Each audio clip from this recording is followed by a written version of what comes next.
My first guest is the senior DMK minister in the Tamil Nadu government, Dr. P. Thiaga, better known as PTR, joins me. Appreciate your joining us, PTR.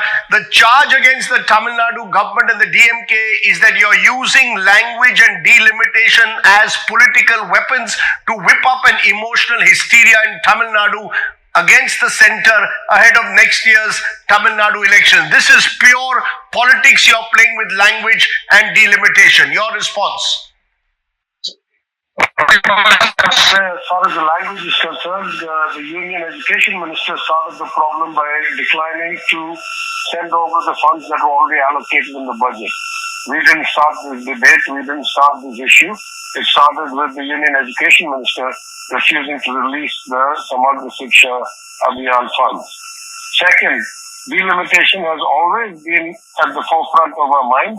Obviously, as the clock ticks down to 2026, it gets more and more urgent, so there is a natural progression of that. Most importantly, I want to say, here is a party that has, for the last 12 years or so, used all kinds of emotional disturbances and creation of tensions as their political tool, and therefore is now projecting onto us. I studied cognitive psychology in my doctoral studies. I'm sure you've heard of the term projection.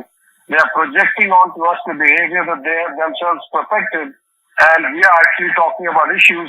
Some of these issues are time-bound, and the second issue of language is thrust upon us by their behavior. No, how is it thrust? No, 1 minute. PTR, how is language being thrust on you? I want to quote what the Education Minister said today in Parliament, Dharmendra Pradhan. He says National Education Policy 2020 is focused on different languages of India, be it Hindi, Tamil, Odia or Punjabi. All languages have equal importance. In Tamil Nadu, few are opposing it only because of politics. He says nothing is being thrust down Tamil Nadu's throat. I say that the three-language formula itself is being thrust down our throats. You know, what pains me a lot about these debates is that nobody bothers to go and read history. Just let's remember, this is the third time that a national education policy has been put out since independence. There was one in 1968, that was actually passed as a bill in Parliament.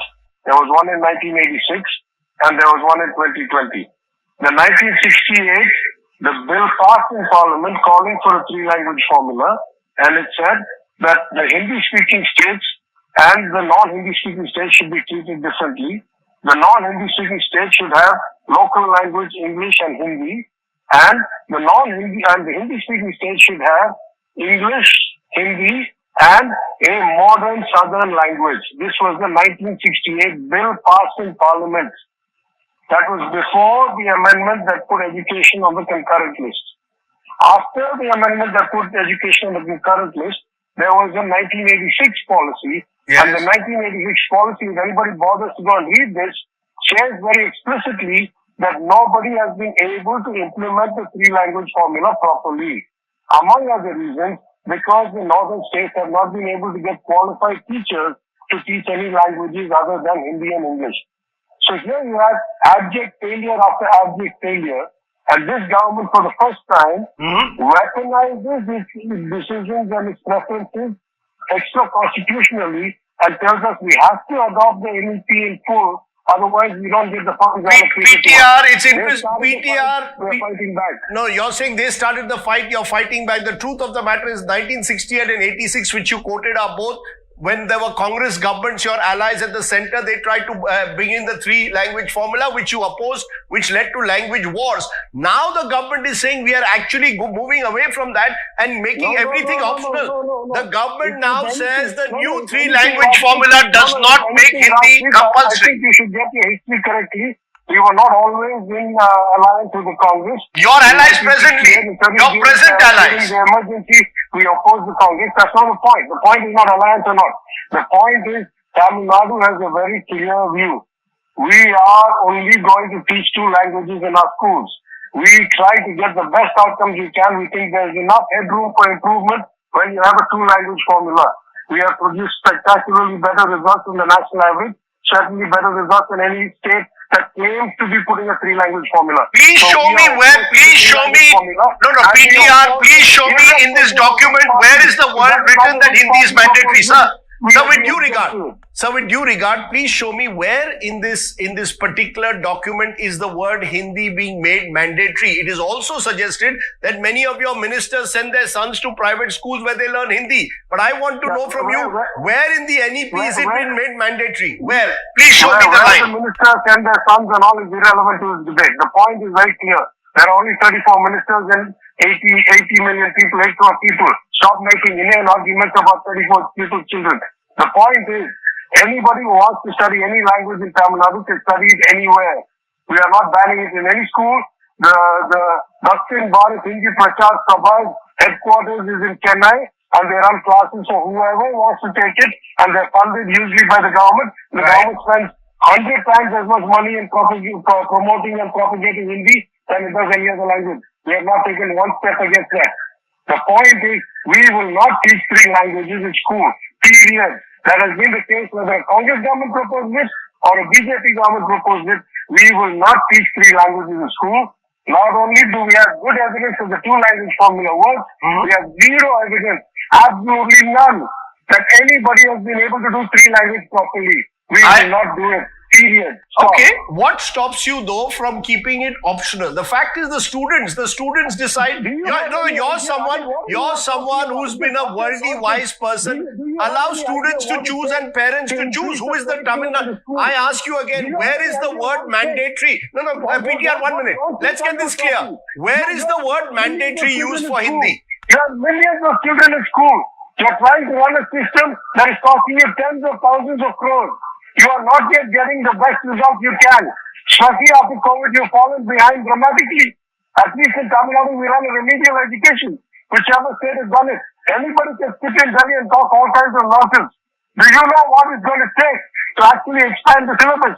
How many tens of thousands of new teachers you'd have to get? How many tens of thousands or hundreds of thousands of hours of training you'd have to give? How many, and that is if you're only going to use a standard third language. You're going to have multiple third languages. What are you talking about? The burden of education for those who are coming from underprivileged communities is already so high. We're not getting the results we want. It's easy for somebody to say 3 language, 5 language, 10 language. What does it take to actually implement it on the ground? Which state has been able to implement 2 language in the north in a reasonable way compared to us? What is the fear? Nobody who's actually operating on the ground can actually talk this nonsense. What is the fear though? What is the fear? Is it a fear, as you said, of not having adequate teachers who can teach Hindi? What is the actual fear? The two-language formula, we are having a load of the curriculum that is not easy for everybody to adapt to. Equitable education, standard education is at the core of social justice and equal access. We have focused on that for more than 100 years. We want to continue to do that. We have zero evidence that going to 3 languages helps anything. It makes no sense to me that people who have much, much worse outcomes than Tamil Nadu come and tell us how we ought to do education. Right? Since you say history is irrelevant, you may feel that way. I try to learn from history. In 1986, in the second NEP, after they say that the first NEP has failed to do 3 languages, they actually put in the word that this decision of whether to do 3 language or not should be left to the state. This after it's moved to the concurrent list. Because they understand the logistics, the operational complexity, the training, the headroom that is required for you to move up to this syllabus is going to be so much higher that you can't dictate it from Delhi. Every government that has enough actual thought process understands this. It's only a dictator that says my way or the highway when they don't have to implement it. Tell me one BJP rule state where they have implemented the 3 language formula properly and got decent results. Just tell me one. As I said, I didn't ever say history is irrelevant. I, in fact, only pointed out that the Congress party was the one which was in power in 68 and 86. But forget that. Let's focus on today. The point is, how much of this, therefore, is the lack of trust between Chennai and Delhi? Whether it comes to delimitation, whether government is saying, Amit Shah is openly saying any change will be pro rata. No state will lose out, he claims. On education, the education minister is saying Tamil Nadu will not be forced to embrace Hindi. No school will be forced. Is this ultimately a trust deficit? Or is this, as I said at the outset, playing politics ahead of elections next year, creating a South versus North divide? You can repeat the charge of the central government, union government all you want. It means nothing. I'm telling you that our principles are most important to us. We will not adopt the three-language formula. I'm telling you that the behavior of the union government, whether it comes to these kind of extra constitutional conditions thrust at the last minute on every centrally sponsored scheme. You must put the Prime Minister's photo on the card. You must do politics. You must call it this. You use 293D to restrain our borrowing. You use governors who are sitting on unanimously passed bills that have never been like in the history of the country. You have every way the weaponizing of the process of government, of governors, and of funds from the government of India. Then you ask us, oh, is there a trust deficit? What we're sensitive human beings, we understand from the facts, we understand from the developments. I don't understand why you parrot this line from Delhi. It's politics, it's politics. Hey, think. We have experience, we have data, we have examples. The bills are sitting, tens of bills are sitting with the governor, but he's not bothered to sign. The Supreme Court has pulled him up. So what do you mean that you send a repassed bill again to the president? Where do you have the option for this? Why don't you remember all that? You've forgotten that. You say, are you playing politics? The elections are a year away. Do I need to start playing politics now? I'm 4 years into a 5-year term. It's more than 14 months away. Surely if I'm smart, I'll play politics when the elections come, not now. I do fear, therefore, that if this debate carries on in this manner, both on language and delimitation, it's somewhere going to hit the federal character. Is this what this is about? States, you on this program said the center is behaving like a dictator. Somewhere is this the federal compact, in your view, being destroyed? The federal compact has been systematically eroded and attacked from the first days the government took office in every possible way. I just told you a number of channels in which they have done it, from adding extra constitutional conditions to the release of money, to extra constitutional using loopholes to limit borrowing of the state, to not passing bills that are unanimously approved by an elected legislature across all parties in the House. What more evidence do you want that the federal character of this country has been systematically attacked for the last 12 years of this government, 11 years of this government? Why should we not now have to worry about it? We have evidence, we have hard data, we have experience. So we say it is going down only one path. It is great centralization, and I keep telling you again and again, the exact processes and the exact steps that the current Prime Minister attacked and dismantled when he was Chief Minister of Gujarat, they are doing that and more right now. So his approach has changed. When he was the State Chief Minister and when he is the Prime Minister, our position has stayed the same. We are a regional party. We have always stood for states' rights. We have always stood for federalism, and we are not going to dilute the children being educated properly because our results tell us we are on the right path. I'm going to ask you, therefore, in conclusion, do you see a resolution? At the moment, it seems that M.K. Stalin, the Chief Minister, is trying to garner support from the southern states, from regional parties, both on the language issue and delimitation. Is this heading for a confrontation, or do you believe if the Prime Minister invites M.K. Stalin, this can be resolved? If the union government's policies function in the spirit of federalism, this can be resolved. If they continuously act authoritarian and try to put a diktat, and especially on those states where they're not able to make inroads because education levels are high, because development levels are high, this is going to go on. But I want to pose a question to you for a slight difference. How is it that states like us, who have limited ambition to language and get everybody to that level, or we say when we're going to lock down, we're going to lock down with 2 months or like few days notice, and we're going to do things right. States like us who have limited ambition and who succeed at achieving that ambition or nearly are considered not so successful. And then we have these grand ambitions, right?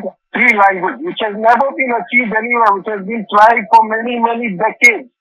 And then they fail spectacularly at it. They're not even able to get one language to the right level. The average education in Bihar is elementary school dropout. Here you're talking about 3 languages, as if 3 languages is a proven formula. So here you have 2 questions.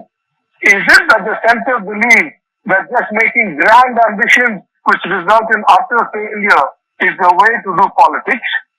Or is it that they want to keep stirring the pot by keeping on putting some kind of attack onto those who are succeeding to detract from their own failure? What has been the state of India's economy? What has been the state of India's rankings in the global indices of transparency on human development of any measure? What has happened in the last 10, 12 years of this government? And yet they keep acting as if they are going to tell us the new secret to success. But effectively, when I'm hearing you, I am seeing you again playing the politics of pitting in a way southern states and Tamil Nadu especially versus the Bimaru state. Is that healthy for the unity? No, you mentioned Bihar specifically. Is this healthy for the unity and integrity of the country? Shouldn't the country have a common education policy? For the unity of the country, you know what is healthy for the unity of this country? That the country should focus on lifting the hundreds of millions of people in the northern belt, the so-called Hindi belt, to a level that is compatible to the south. That is the healthiest thing. As a patriot, I wish for that fervently. Instead of doing that, if we keep on attacking the south and trying to drag them down, what do you expect us to do? I say as the greatest patriot, my greatest concern, even more than whether Tamil Nadu children do much better, because already doing very well, is why are the children in the poorer states not doing well? How do we fix that? That's the main thing we want to work on. Okay. I'm going to leave it there.